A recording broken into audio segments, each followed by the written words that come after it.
Election 2020 continues. What you need to know about the Arizona ballots that still need to be counted, and how soon the counting could end. Plus, protests ignite across the country, with some voters demanding the counting stop and others insisting it continues. We'll take a look at what's being planned here in Phoenix in the coming days. And later this half hour, we'll break down the crazy schedules working moms are dealing with during the coronavirus crisis. Cronkite News starts now. Good evening and welcome to Cronkite News on Arizona PBS. I'm Rosara Wordsworth. And I'm Tyler Mannion. Thank you for joining us. 2 days after Election Day in the U.S., and votes are still being counted in several states, including Arizona. As of right now, the Biden campaign is ahead in the race to 270 electoral votes. Back in 2016, Arizona voted red. But in this presidential election, our state appears to be leaning blue. And that sparks several planned protests in Phoenix over the next few days as Trump supporters demand all votes be counted in Maricopa County. Republican Minority Leader Kevin McCarthy agrees. He believes President Trump will win the election after looking at data in several states. Take a listen. Talk to the president feels good. I think when you look at a lot of these, one thing I will say last night, I have no statistical data of others. I think a lot of the networks probably called Arizona too soon when I'm looking at what the data that's coming back. I would put Arizona back in the column of undecided right now. I think he looks very good in Pennsylvania. Michigan, I think we can watch, is going to come very close, but I think the president has an opportunity to win that. I think at the end of the day, the president will be elected for 4 more years. Meanwhile, Democrats remain confident that the Biden will flip the historically red state blue once counting concludes. As of this morning, Biden led Trump by around 68,000 votes in Arizona. That's down from around 92,000 votes reported Wednesday. Cronkite News politics reporter Alex Gall took a look at how many votes are left to be counted in our battleground state and when that count will finish. 68,000 votes. That's the gap right now between challenger Joe Biden and President Donald Trump in Arizona. It's 2 days after the election, but a definite winner in the state is still uncertain. It is normal that we are still counting ballots right now. We want to make sure that every vote is counted, and that's what we're focused on right now. Joe Biden has maintained a mostly steady lead as returns have come in over the last 2 days. But the gap has slowly been shrinking as more ballots cast in person on Election Day are being added to the totals. While Fox News and the Associated Press have called the race in favor of Joe Biden, there is still not a consensus amongst all of the networks. In this moment, there is that outlier of someone who's called it early. And traditionally, when one network calls it, you'll see other networks will kind of fall in line. But that hasn't happened so much this time around. Tammy Patrick used to work in the Maricopa County Elections Department and says that while Maricopa will count all of its ballots, the race will likely be called before they are finished. No matter when the race is called, there will still be lots of ballots to be counted. Maricopa County has released 2 batches of voting returns in the last 24 hours, both of which favored Donald Trump. Between the two, Trump gained just under 25,000 votes on Biden to bring his deficit statewide down under 70,000 votes. The exact number of outstanding ballots in the state is still uncertain, although a large portion of them are expected to come from Maricopa County. And that's good news for President Donald Trump, as returns there continue to show him gaining on Joe Biden.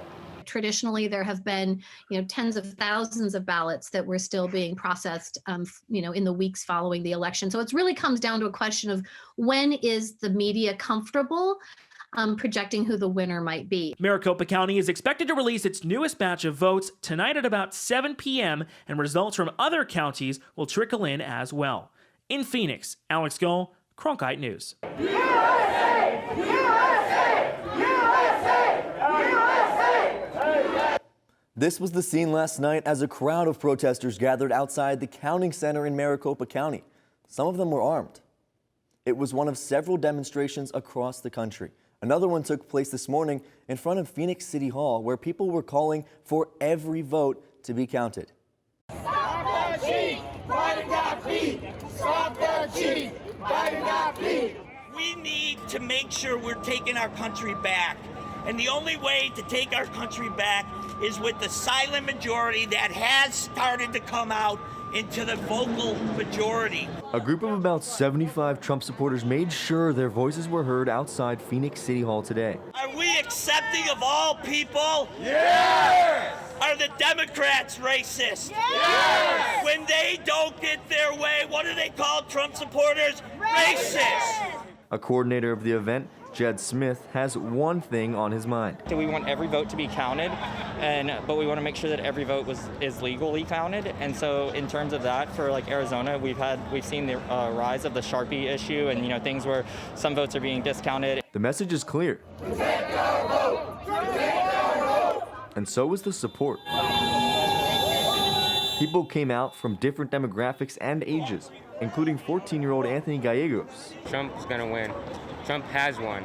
It's just that Biden and his crooked ways. Although the Wells Fargo building down the block had boarded up, supporters stated that the group was peaceful, and most Trump supporter-led protests would remain so unless First Amendment rights were brought into question. People I spoke to said that if those rights were challenged, quote, "I think that's going to be a problem." Well, by now, many of us have heard of what's being called Sharpiegate. Sharpiegate is a shorthand term being used across social media platforms to reference the confusion over whether or not ballots filled out with a Sharpie are being counted or tossed. According to Arizona's Secretary of State Katie Hobbs, all Arizona votes will be counted, even if you used a Sharpie on your ballot. But what if your marker bleeds through your ballot? Hobbs says that won't be a problem either. I want to validate voters who have concerns about their ballots being counted. There is no concern about ballots being counted because of the pen that was used to mark the ballots. All of those ballots are being counted. And even if the machines can't read them for some reason, a marker bled through to the other side, we have ways to count them. They're going to be counted. There is absolutely no merit to saying that this was some conspiracy to invalidate Republican ballots. There is no there at all. Hobbs says not only are there observers in the room watching the process, but there's cameras and anyone can go to Maricopa County Elections website and watch the tabulations as it happens. She also says it's normal that they are still counting ballots. With many ballots still left to be counted and races not officially called in Arizona, it's important to note that this newscast was taped earlier in the afternoon. At the time of our taping, the results we were reporting here were up to date. However, in a still fluid election season, results may change. To track the very latest on election 2020 results, just go to our website, cronkitenews.azpbs.org. There's a little white structure staring at the White House. Activist William Thomas started a vigil in June of 1981 protesting nuclear war. Since then, the protest hasn't faltered and is regarded as the longest-running anti-war protest in U.S. history. Cronkite News reporter Tina Giuliano visits the long-standing vigil and meets the people who have kept it going. For the past 39 years, as presidents have come and gone, a tent-like structure dressed in messages from generations of protesters has remained. Protesters occupy the structure, staring directly at the White House across the street, until this year. The Peace Vigil protesters were forced to move when police fenced off the park at the height of this summer's Black Lives Matter protests. For the history of the time that I was coming, during previous presidents, it's never been closed out. The activists now have to continue the protest by sitting outside the fence, away from the safety of the vigil. It has been pretty traumatic. If you're in the vigil, you have shelter. When they close the park, you get stuck outside in the rain, the cold. I can't even imagine what it looks like when it snows. Park police say the vigil must be constantly maintained or it will be shut down. So every day, a dedicated band of about 4 activists like Malacu Bello hold down the fort, literally. Since there always needs to be a person manning the vigil, protesters take shifts, pulling up a seat and sitting for as long as they can. I've done 96 straight hours, 72 straight hours. straight. Blizzards, hurricanes. Yeah, we survived coronavirus so far. The 24/7 peaceful protest is often interrupted by anger. We believe in their right to freedom of speech. They come here and they yell at us all the time. You know, we just yell back. But mostly it's peaceful. We asked them to take a video of how it looks at night. Most nights they say they just play music and relax. Some tourists are grateful for the group's dedication. I really wanted to see the culture firsthand and especially what's going on now in the country, to just be here, almost really ground zero. It just makes you take a step back, you know. It's powerful. Malaco Bello hopes the passion and commitment that has kept the vigil alive all these years continues. So the future of the vigil, I don't want to say it's in jeopardy. I want a good young activist. In Washington, Tina Giuliano, Cronkite News. Coming up on Cronkite News, as the country struggles to combat COVID-19, Arizona is also seeing an increase in cases and deaths. We'll have the latest after the break. Plus, how a Phoenix pilot program to cool pavement could affect the urban heat island. Next. This month in Passport, your on-demand library of the best of PBS. Everyone has secrets. Are you protecting someone? I have no choice. You do have a choice. You're looking at him.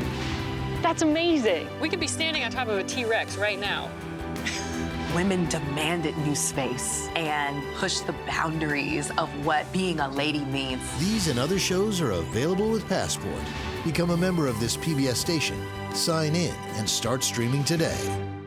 What I really like about whether we're talking Horizon or PBS NewsHour is the fact it's not just one voice. We typically will get several voices talking, different viewpoints. So you're getting a good analysis of what's going on. We need good reporting, and that's what I depend on with PBS. For more information about including Arizona PBS in your future plans, visit azpbs.org/giving. Here we go, lights up. Whoa. As artists, we conduct our educations in public. You can never know whether it's going to be a success. One just has to risk it. It's you and the work and the place. It's a very particular relationship. Here's our lens. Tell us what you think. Friday night at 9 on Arizona PBS. Hey, I'm Rick Steves. You know, I don't go anywhere without my passport. And now, thanks to PBS Passport, you can travel with me and watch all 10 seasons of Rick Steves Europe and all my travel specials. This exclusive streaming service is just for our members. Not only can you see all my shows, but you can see thousands of hours of your favorite public television shows. Become a member today and get your passport. This morning, Arizona officials reported 2,135 new coronavirus cases and 28 additional deaths. It was the first daily report of more than 2,000 cases since August 1st.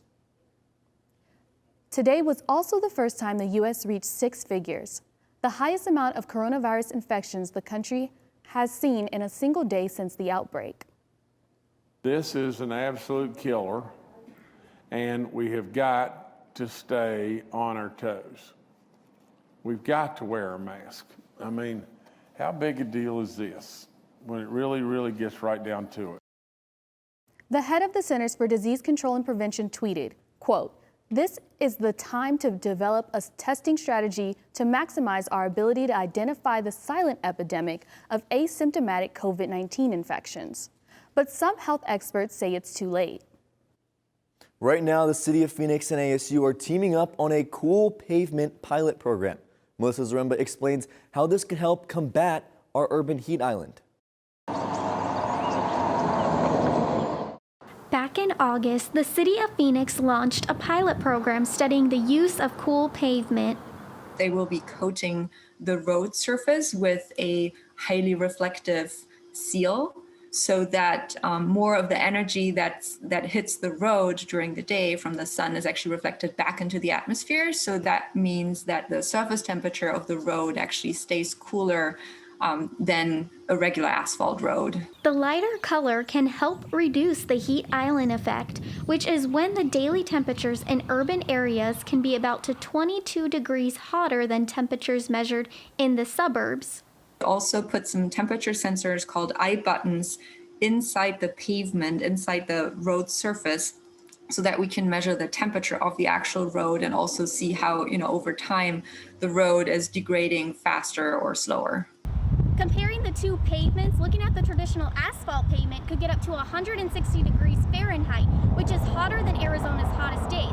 But according to the City of Phoenix results, the cool pavement is already seeing a 20 degrees difference in surface temperature, which is already a major difference. The city is testing the coating in portions of 8 neighborhoods and 1 city park, areas where the asphalt needed to be resurfaced anyway. Expect this to last longer than a traditional seal coat, up to 7 to 8 years, whereas a traditional asphalt seal coat might last between 3 and 4. The pilot program cost $3.3 million and was paid through the city's street maintenance budget. We think it's going to improve the performance of the pavement vis-a-vis cracking and all the other aspects. So that's an added value, which you can quantify by saying that even though the product might be a little bit expensive, there's more value to it. Melissa Zaremba, Cronkite News. The test of cool pavement is still ongoing, and early results will be posted between now and the end of 2020 on the City of Phoenix's website. Finally tonight, Arizona's tallest Christmas tree was delivered to its new holiday home earlier this morning. The tree will be set up at the Outlet Mall in Anthem and should be fully decorated in 2 weeks. It's the 19th year the shopping center has set up this display. The tree was brought in from the California-Oregon border and is now towering 70 feet tall and 20 feet wide. It will be adorned with 5,000 ornaments and bows, 1.5 miles of LED lights, and topped off with a copper star. The shopping center also plans to host several events for shoppers this month and next, including Moonlight Madness, Santa's Cottage, and Breakfast with Santa. That's it for Cronkite News tonight. Thanks for joining us.